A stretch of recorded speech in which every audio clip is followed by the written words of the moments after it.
Bem-vindos ao Alfabetização Sem Cartilhas. Vamos continuar hoje falando um pouquinho de Paulo Freire. Hoje nós vamos falar um pouquinho sobre a pedagogia e é pouquinho mesmo, viu, gente? Na verdade, para conhecer realmente Paulo Freire, é preciso dar uma lida nas obras dele. Eu recomendo que vocês leiam Pedagogia do Oprimido, Pedagogia da Esperança. Quem lê essas duas obras já vai ter uma boa visão, né, do que Paulo Freire realmente pensa, até para criticar, viu, gente? Pode criticar, ele não é um deus, não. Na educação a gente pode refutar e questionar filosoficamente, teoricamente, algumas questões, certo? Mas para isso precisa ter formação, precisa ter pelo menos a leitura, né, profunda, né, do sujeito. E muitos teóricos fizeram trabalhos brilhantes, né, pontuando algumas questões na filosofia do Freire, claro, porque o tempo continua e a gente continua produzindo novos conhecimentos, certo? Mas cada um que fez isso estudou profundamente Paulo Freire, tá certo? Então vamos lá. Pedagogia da autonomia. Saberes necessários à prática pedagógica. Pedagogia da autonomia foi acho que não sei se foi um dos últimos trabalhos do Paulo Freire, e ele fez um bom resumo, né, de muitas coisas que ele veio falando ao longo da vida. E aí eu acho que não é um manual, né, mas são algumas ideias que eu acho que faz parte da nossa formação, seja você professor alfabetizador ou seja você professor da educação infantil ou da universidade. Eu acho que são reflexões importantes para a formação docente, tá certo? Então, primeira, saberes necessários à prática pedagógica. Não há docência sem discência. Às vezes parece que sim, né? Parece que o professor acha um luxo, escola sem criança deve ser uma deles, mas a verdade é que a gente só existe porque eles existem, né? Então não existe docência sem discência. Eu só sou professora porque existe aluno, tá certo?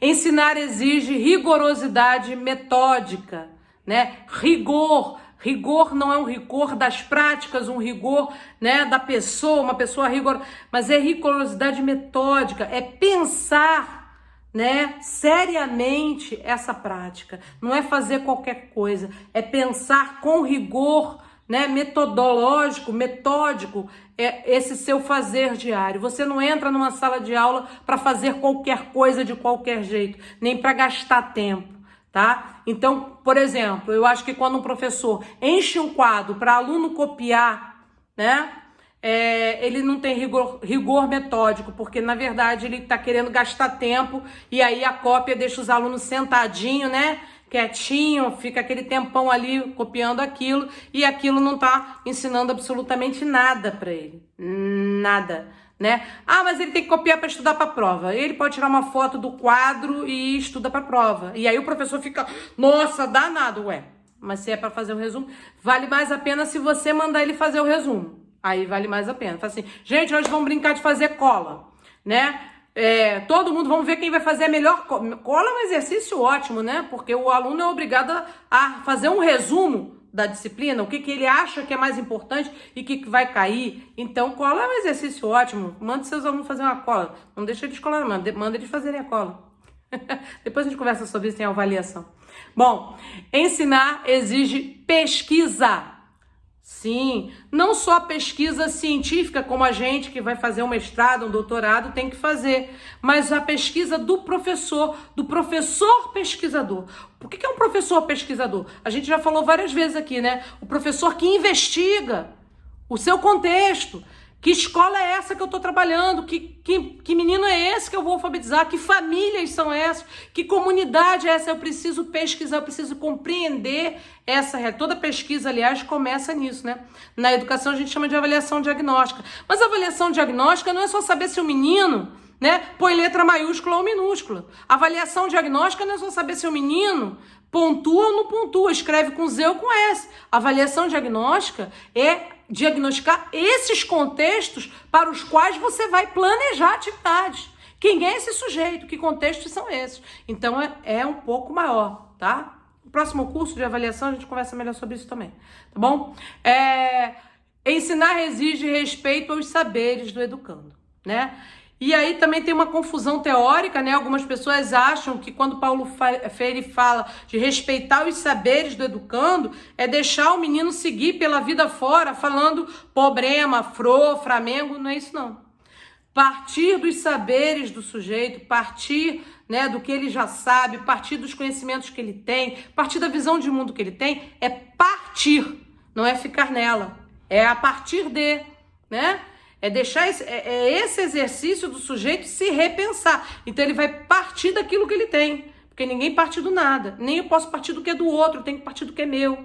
Então eu parto de onde eu estou em direção a um conhecimento mais elaborado, né? A um conhecimento mais complexo, tá certo? Ou como diz Morin, parto do complexo para o mais complexo, tá? Porque não existe conhecimento simples. Todo conhecimento humano é complexo, mas a gente parte do complexo para o mais complexo, tá? Exige criticidade, né? Tem que ter o professor precisa ter pensamento crítico. Crítico não é ser o chato que tudo implica, não. Crítico é olhar a realidade, né, com uma certa desconfiança. Olhar a realidade, pensar as relações, ligar os, como eu costumo dizer, né, no Facebook, ligar os pontinhos, sabe? Por que isso está acontecendo? Por que isso está acontecendo dessa maneira? Então eu tenho que ter uma visão crítica. Eu não posso ter uma visão que naturaliza as coisas. Ah, ele é assim porque ele nasceu assim. Ah, ele é assim porque ele não quer. Ah, ele é assim porque a família dele é assim. Não, né? Vamos tentar superar esses lugares comuns, essas falas comuns que não levam a gente a lugar nenhum, tá certo? Ensinar exige estética e ética, tá? E estética não é a professora tá aqui bonitinha assim de batom, cabelo feito, não é isso não, né? É uma estética na forma do conhecimento, tá? A forma como o conhecimento é apresentado e a ética como a gente conduz a produção desse conhecimento faz toda a diferença, né, na produção desse conhecimento, tá certo? Então, exige uma estética e uma ética. Ensinar exige corporificação das palavras pelo exemplo. Pois é, novamente Morin, né, me lembra que a coerência absoluta não existe. Não existe, mas nada impede que a gente busque, né? É claro que eu, como um ser humano, eu vou ser também atravessada pelo meu tempo histórico, né? Pelos meus valores, pelas minhas crenças, pela formação que eu tive, né? Mas isso não impede que eu busque ser uma pessoa melhor, que eu busque ser uma professora melhor, que eu busque outras formações que me permitam o tempo todo pensar, isso que eu estou dizendo é o que eu faço? Então, o que eu falo é o que eu faço? O que eu faço é o que eu penso? O que eu penso é o que eu falo? Então tem que ter uma coerência interna entre o que a gente fala, o que a gente faz e o que a gente pensa. Senão você é uma grande farsa, você é uma grande fraude. E chega uma hora que alguém vai dizer isso para você. Você é uma contradição, né? É claro que todos nós temos contradições. Eu não sou, oh meu Deus, a perfeita que não se contradiz nunca. Claro que sim, né? É uma busca, né? Inclusive, é muito importante que a gente tenha colegas sinceros, né? Sinceros, que nos queiram bem sinceramente, para dizer, você está sendo contraditório nisso, né? Você está se contradizendo, aquilo que você diz defender não é isso que você está fazendo. Então a gente precisa ter sempre esse olhar crítico, antes de ser crítico para o outro, aquela velha historinha, né? Quando a gente aponta para o outro, tem os 3 apontando para a gente e um apontando para cima. Conhece essa historinha? É isso aí, quando a gente aponta para o outro, né? Então são 3 apontando para a gente e um apontando para cima, que é Deus, né? Deus está vendo. O pessoal fala, Jesus está vendo, né? E 3 dedos estão apontando em nossa direção. Então a gente precisa também ter essa autocrítica, né? O tempo todo. Mais importante, eu acho que o mais importante exercício da crítica é o exercício da autocrítica, né? É fácil? Não, porque às vezes nós somos atropelados pelos fatos, pelos acontecimentos, como nós estamos sendo agora, né? Por isso é tão importante a gente estar revisitando quais são os nossos princípios, quais são os nossos valores, o que a gente acredita realmente, eu estou falando pedagogicamente, quais são os nossos conceitos, quais são os nossos valores pedagógicos, o que a gente acredita realmente que é educação, como é que a gente acredita realmente que é um processo de aprendizado, né? Então eu só vou fazer alguma coisa dentro disso que eu acredito, senão eu não estaria fazendo, tá certo? Então, ensinar exige risco, aceitação do novo e rejeição à discriminação, Nossa, quanta coisa, né? É exatamente isso. Nesse momento, mais do que nunca, nós estamos nos reinventando.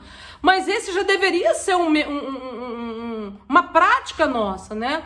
A gente está o tempo todo falando para o aluno, estuda, aprende, você precisa. Nós também. O conhecimento não para de ser produzido. Então a gente não pode parar de estudar, né? Nunca, jamais, né? Quaisquer profissionais. Hoje você tem a manicure que hoje é profissional que faz unha hoje, né?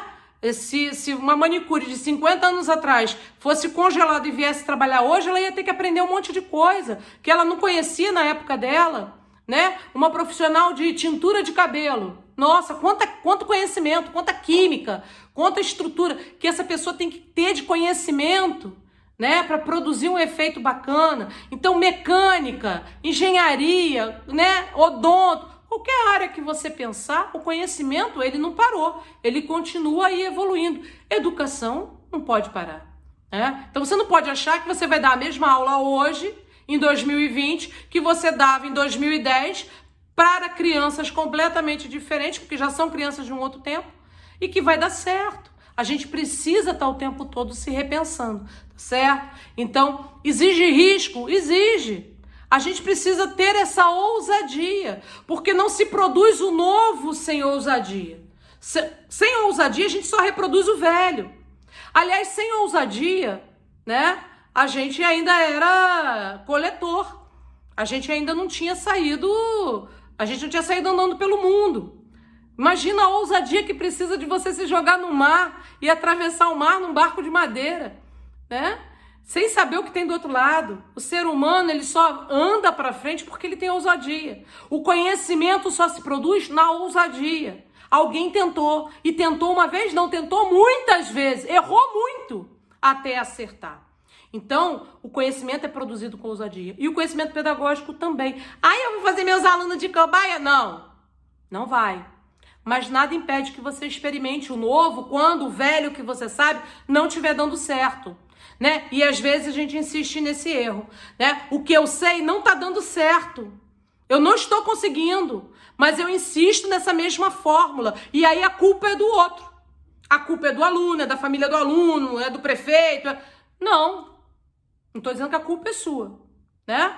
Mas se eu estou aqui fazendo um trabalho que não está funcionando, eu tenho que buscar outros caminhos. Eu tenho que me mover, né? Eu não posso ficar engessada no mesmo lugar para sempre. Então, educar, ensinar, né? Paulo Freire também dizia que ensinar é verbo transitivo direto. Quem ensina, ensina alguma coisa a alguém. E é isso, mas se alguém não aprendeu, não houve ensino. Porque só existe ensino, né? Só existe aprendizagem se existe ensino. A partir do momento que o sujeito não aprendeu, desculpa, você fez todo esforço, você foi linda, você foi guerreira, mas se o seu aluno não aprendeu, você não ensinou. Simples assim. Eu não posso dizer que eu ensinei alguém a andar de bicicleta se a pessoa monta na bicicleta e não anda, cai, né? Então, o ensino, ele exige que por isso que é ensino-aprendizagem. Né? É um contexto, é um conjunto, um contínuo, aonde só existe um se o outro se concluir. Se o outro não... Eu não posso dizer que eu ensinei alguém a nadar se a pessoa mergulha na piscina e afunda, né? Então eu não posso dizer que eu ensinei alguém alguma coisa se essa pessoa de fato não sabe, tá certo? Vamos ser honestos sobre isso. E eu não tô dizendo que, mas eu fiz tudo. Não chora não. Eu sei que você fez tudo. Eu sei que muitas vezes a gente faz tudo. Eu sei, eu já fiz muitas vezes tudo que eu sabia e não dei conta. Não dei conta. Não é vergonha dizer isso não, viu, gente? Eu já tive aluno, né, com 9 anos, que eu tentei tudo que eu sabia para alfabetizar. E é por isso que eu continuo estudando. Porque eu não sei tudo. Ainda falta muita coisa. Como diz a Emília Ferreiro, a gente vai morrer estudando essa coisa de leitura e escrita. Porque tem crianças que a gente não sabe como. Mas uma coisa eu sei, ela é capaz. Qualquer ser humano é capaz de aprender. Qualquer ser humano é capaz de aprender, tá? O fato de eu ainda não saber como ensinar não significa que ele não seja capaz de aprender, tá certo? E é por isso que a gente continua pesquisando e estudando. Pesquisando e estudando. Porque a gente tem que descobrir como alfabetizar todos. Como garantir esse direito a todos, tá certo? Ensinar exige reflexão crítica sobre a prática. Já falei, né? Tem que ter autocrítica. Ensinar exige o reconhecimento da assunção da identidade cultural. É isso, eu tenho que ter esse reconhecimento de qual identidade cultural esse aluno tem e qual é a minha. E o quanto essas identidades dialogam ou se conflituam, porque muitas vezes acontece isso, né? O aluno tem uma identidade cultural, eu tenho outra, e eu tenho muito preconceito, muita discriminação com a identidade cultural do meu aluno. Como é que eu vou educá-lo? Como é que eu vou alfabetizá-lo? Eu vou negar tudo que ele é. E ele vai olhar para mim e vai negar tudo que eu sou também. Então, é no diálogo, é na aproximação, né? É nesse respeito mútuo que a gente vai construindo, tá certo? Bom, capítulo 2. Ensinar não é transferir conhecimento, né? Foi um grande tema do Paulo Freire, a crítica à educação bancária, aonde o aluno é esse depósito, onde você vai lá e deposita coisas e depois dá uma prova e saca. Não.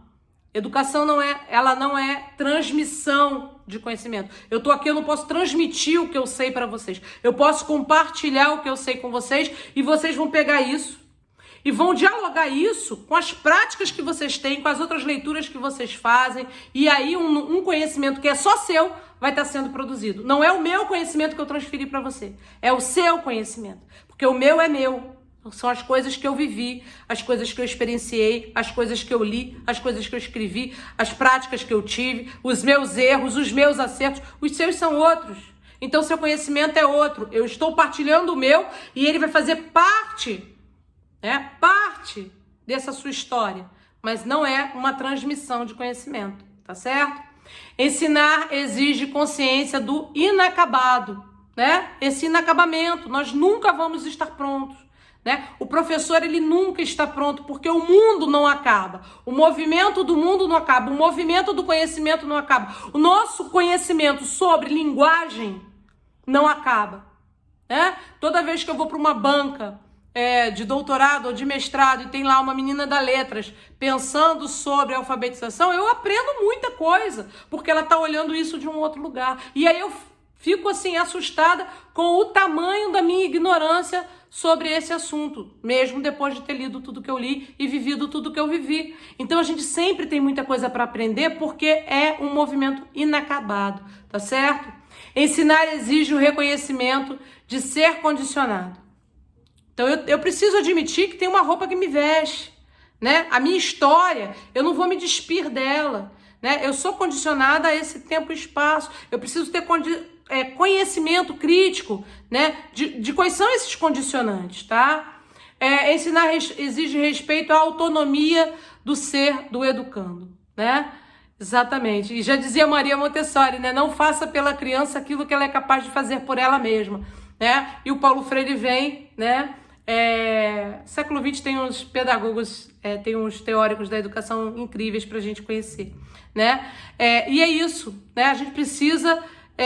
quanto mais autonomia eu dou ao sujeito para ele pensar o seu próprio caminho, o seu próprio conhecimento, mais eu vou formando esse sujeito crítico e emancipado, tá certo?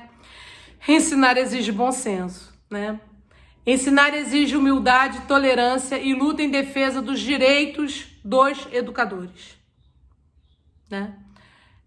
Com certeza, porque quanto mais oprimido, explorado e infeliz é esse professor, mais fracasso escolar eu produzo. Os nossos gestores não ligam para isso, deixam o professor sem salário, salário atrasado, pagam um salário ridículo, um salário de fome, um salário humilhante para os professores, né? Um salário que não está à altura da responsabilidade, né, da função, mas, e aí isso contribui para o fracasso muito, porque isso limita muito as possibilidades, inclusive, desse professor ser e estar no mundo, né? Limita as possibilidades culturais desse professor, limita as possibilidades de estudo desse professor, né? Custa R$40 um livro, eu pago R$1.000 para um professor, acho que ele vai gastar dinheiro com livro? Vai não tem, né? Vai gastar com feijão. Então isso é muito limitador, sabe? E é humilhante, né? Você tratar um profissional da educação, somos só nós da educação? Não, no Brasil os profissionais são muito maltratados, né? As pessoas que fazem realmente, que atuam realmente na linha de frente, são muito maltratadas. Bom, ensinar exige apreensão da realidade, dessa realidade que eu tô falando. Mas o que isso tem a ver com alfabetização? Tudo, né? Porque as condições docentes interferem diretamente nas condições disso que a gente chama de ensino e aprendizado. Então eu tenho que ter, né, uma compreensão da realidade, tá? Ensinar, apesar de tudo, exige alegria e esperança, né? Porque sem alegria e sem esperança, gente, não dá para entrar numa sala de aula todo dia carregando o peso do mundo nas costas, né?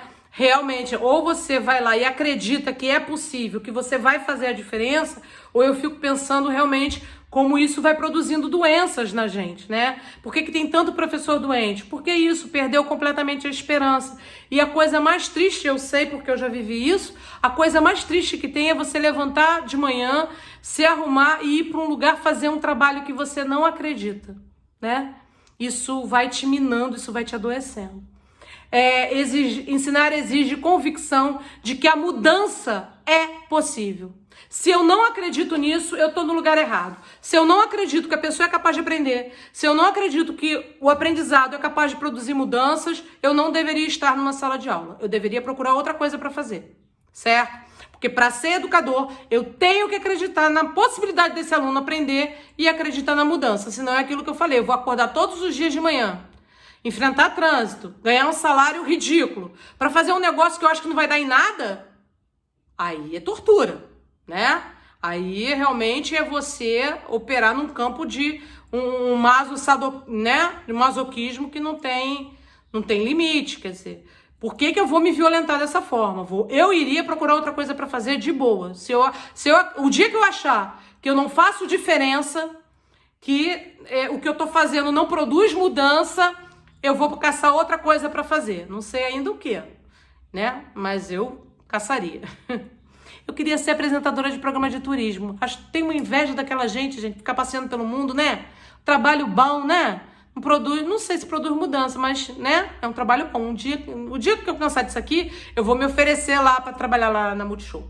Bom, então, ensinar exige a convicção de que a mudança é possível. Ensinar exige curiosidade. Eu, por exemplo, tô aqui, né, fuçando novas formas para trabalhar com a tecnologia, quer dizer, eu estou me alfabetizando numa nova linguagem, em novas possibilidades, trazendo a minha bagagem, né, o que eu já tenho, o que eu já sei, e juntando com o novo. Então é isso, eu tenho a curiosidade de entrar no YouTube e ver como é que os outros estão produzindo vídeo, né, pegar aula, pegar dica, né, ver para poder melhorar, para poder oferecer o meu melhor, para poder crescer, para poder aprender mais. Esse tem que ser o nosso movimento. Tem que. O mundo hoje exige, e a pandemia então, que está colocada agora nesse ano de 2020, exige mais ainda, né? Não dá mais para a gente ser o que era e ficar como estava. A gente precisa se reinventar. É fácil? Nada é fácil. Não é fácil para uma criança aprender a ler e escrever. E não é fácil para a gente se alfabetizar numa nova linguagem. Mas é possível, sabe por quê? Porque nós somos seres humanos. Eu tenho atrás de mim 300 mil anos de história que me diz que eu sou o único animal sobre a face da Terra que se adapta. Se adapta ao deserto, se adapta ao gelo, se adapta a uma dieta restrita, se adapta. O ser humano é um animal que se adapta. Ele aprende e ele rapidamente não, dureza. Mas ele aprende e ele vai conquistando o seu novo ambiente. Bom, nós temos uma nova realidade, nós vamos nos adaptar a ela e nós vamos criar coisas em cima dela. Nós vamos aprender, então nós vamos mudar, né? Era melhor, vai ser melhor? Não sei. Acho que nós vamos sair, né? Nós vamos nos reinventar, isso eu sei. Nós vamos nos reinventar. Porque é da natureza humana se reinventar. né? Sempre foi assim na história da humanidade. Como eu disse, há 300 mil anos, os pesquisadores achavam que era 200 mil anos, né? Mas já as novas descobertas já descobriram que não. Nós estamos aqui nesse formato de olha que coisa, né? De Homo sapiens, né? Há 300 mil anos, tá? Então, nós temos esse tempo de história para saber que a gente sempre se adapta. A gente faz muita burrada, a gente erra muito, mas a gente sempre se adapta, tá? Bom, ensinar é uma especificidade humana. Ensinar exige segurança, competência profissional e generosidade. É isso, é partilhar o que você sabe, é compartilhar o que você tem, é se dar, né? Então, uma vez uma aluna minha da Educação de Jovens e Adultos virou para mim e falou assim: professora, a gente vê que a senhora trabalha por amor, né? Eu falei, não, eu trabalho por salário, né? Porque se eu fosse rica, eu não trabalhava. Mas assim, eu faço com amor, isso eu faço. Com amor eu faço, por amor não, mas com amor com certeza eu faço. Eu gosto do que eu faço. Eu acredito no que eu faço, né? Eu faço porque realmente acho que eu contribuo de alguma forma dessa maneira. Então, exige segurança, exige competência profissional que a gente não adquire assim. Quando eu me formei aos 18 anos, eu juro que eu achava que eu era professora. Eu fiz uma boa escola normal, eu me dediquei, eu estudava, eu era uma adolescente séria, gente. Vocês não fazem ideia. Eu era séria, né, com a coisa de ser uma boa professora, né? Não sabia tabuada, mas eu me esforçava. Então, assim, mas quando eu me formei com 18 anos, eu achava que eu era professora, né? E sei lá, quando eu cheguei aos 40, eu tive certeza de que não, né? Então, que é esse processo, né? A gente está sempre se formando, é um inacabamento. Eu preciso aprender de novo, eu preciso aprender outra vez, eu preciso aprender outras coisas, tá certo? E isso é a busca por essa competência profissional, né? Não sei se um dia a gente chega lá, mas a busca vai me dando uma certa competência, tá? Ensinar exige comprometimento, né? É mais do que envolvimento, não é estar envolvido, é estar comprometido. Ensinar exige compreender que a educação é uma forma de intervenção no mundo, né? E é exatamente porque a gente sabe que a educação é uma forma de intervenção no mundo que tem tanta gente querendo interferir na educação, mesmo sem ser educador, mesmo sem ter competência profissional para isso, não é mesmo? Por quê? Porque sabem que nós temos esse poder, que eu tenho o poder de formar professores que vão trabalhar com as crianças e vão transformar a vida dessas crianças. Eles sabem disso, né? Eu sei disso, né? Eu sei disso. E é uma intervenção no mundo para transformar esse mundo no que eu acredito é melhor, né? Um ser humano melhor para um mundo melhor, né? Mas nem todo mundo quer isso. Tem gente que quer o mundo do jeito que tá, porque para eles tá bom assim. Então não precisa mudar, né? Eu acho que não tá bom. Eu acho o mundo um lugar injusto, eu acho o mundo um lugar desleal, corrupto, eu acho o mundo um lugar terrível para uma criança viver. Então eu vou lutar o tempo todo para que esse mundo seja um lugar melhor, mais ético, né? Um lugar mais honesto, um lugar onde as pessoas sejam respeitadas. Então, sim, vou lutar por isso até o final. E eles sabem disso. Bom, ensinar exige liberdade e autoridade. Parece contraditório? Liberdade e autoridade? Não é, né? É isso. Liberdade é uma questão de escolha, né? Se você não tem a liberdade de escolher, né, então não é liberdade, né? Eu preciso que você tenha conhecimento para ser capaz de fazer as tuas escolhas, né? E autoridade, eu quero ser uma autoridade na sua vida, mas eu não quero ser autoritária, né? Porque eu não posso produzir liberdade onde há autoritarismo. A liberdade se produz no exercício da liberdade, né? No exercício da escolha, no exercício da reflexão das escolhas, né? Então, eu só tenho livre-arbítrio, eu só tenho o poder de escolher, né? E aí isso vai me dar responsabilidade. Se eu não tenho o poder de escolher, então, né, não me interessa nem muito conhecimento, tá certo? Porque eu só vou fazer o que o outro manda mesmo, tá? Ensinar exige tomada consciência, tava falando disso, uma tomada consciente de decisões, tá certo? Ensinar exige saber escutar. Quer dizer, eu tô aqui pronta para escutar, mas vocês falam um pouco, né? Deixam um pouco os comentários, mas qualquer pergunta, qualquer dúvida, eu tô aqui para escutar, tá? Ensinar exige reconhecer que a educação é ideológica. Sempre. Qualquer uma, né? Se a gente compreender que não existe ser humano despido de ideologia.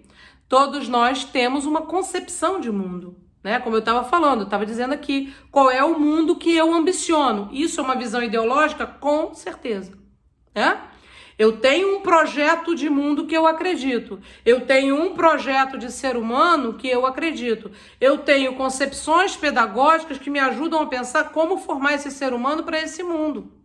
Todos nós temos, não existe educação neutra. Isso não, aliás, a neutralidade não existe. Neutro só sabão. Sabão neutro, isso existe. Sabão neutro, né? É feito com um monte de coisa, mas a gente quer neutro, tá? Então, neutralidade não existe, tá? A neutralidade é uma ideologia de quem quer negar que tenha ideologia, né? De quem quer negar a própria ideologia, né? Quer se dizer assim, não, os outros têm ideologia, eu tenho a verdade, quer dizer, eu sou a luz, a verdade e a vida, os outros é que são ideólogos. Não, né? A pessoa que está dizendo que ela é a verdade, isso é uma ideologia, tá certo? Então, toda educação é ideológica, não tem como fugir disso. Ai, Andréia, mas quer dizer que se eu ensinar porcentagem, isso é ideológico? Porque depende de como e para que você está ensinando, né? Então, por exemplo, quando eu ensino ao meu aluno a ler porcentagem no contra-cheque dele, isso faz uma diferença ideológica grande, né? Se eu ensino isso como um exercício de escola que ele não é capaz de transferir esse conhecimento, a porcentagem, para ler o próprio contra-cheque, para ler o aumento da conta de luz, para ler as estatísticas, né? Das eleições, é ideológico. Eu posso usar esse conhecimento para esclarecer, para fazer com que esse cara tenha uma leitura de mundo e faça uso desse conhecimento ou não. Então é sempre ideológico, tá certo? Ensinar exige disponibilidade para o diálogo. Ensinar exige querer bem aos educandos, né? É sempre um desafio, né? Nas relações humanas. Aliás, cada dia mais é um desafio nas relações humanas, mas educar exige querer bem aos educandos, tá? O afeto é fundamental para essa relação e é fundamental para o aprendizado. Bom, a leitura de mundo precede sempre a leitura da palavra. O ato de ler se dá pela experiência, primeiro, da leitura de mundo, desse pequeno mundo que o cerca, depois a leitura da palavra com a escolarização. O ato de ler implica na percepção crítica, interpretação e reescrita do lido, certo? Então aí temos algumas frases do Freire, né? A alfabetização pós-alfabetização não nos interessa transferir ao povo frases e textos para ele ir lendo sem entender. É preciso que quem sabe saiba, sobretudo, que ninguém sabe tudo e que ninguém ignora tudo. Tudo ignora. O processo de aprendizado e alfabetização de adultos está envolvido na prática de ler, de interpretar o que leem, de escrever, de contar, de aumentar os conhecimentos que já têm e de conhecer o que ainda não conhecem, para melhor interpretar o que acontece na nossa realidade. E eu acredito nisso, como professora freiriana, eu acho que a educação tem que estar a serviço da nossa leitura de mundo. É para isso que a gente aprende todos os conhecimentos, né? Para ajudar a gente a ler a realidade, a ler e compreender melhor o mundo. Porque eu só posso interagir e intervir no mundo que eu compreendo. Quem gostou, deixa seu joinha aí e não perca a próxima aula. tá certo? Então se inscrevam no canal, divulguem, compartilhem e até a próxima. Um abraço!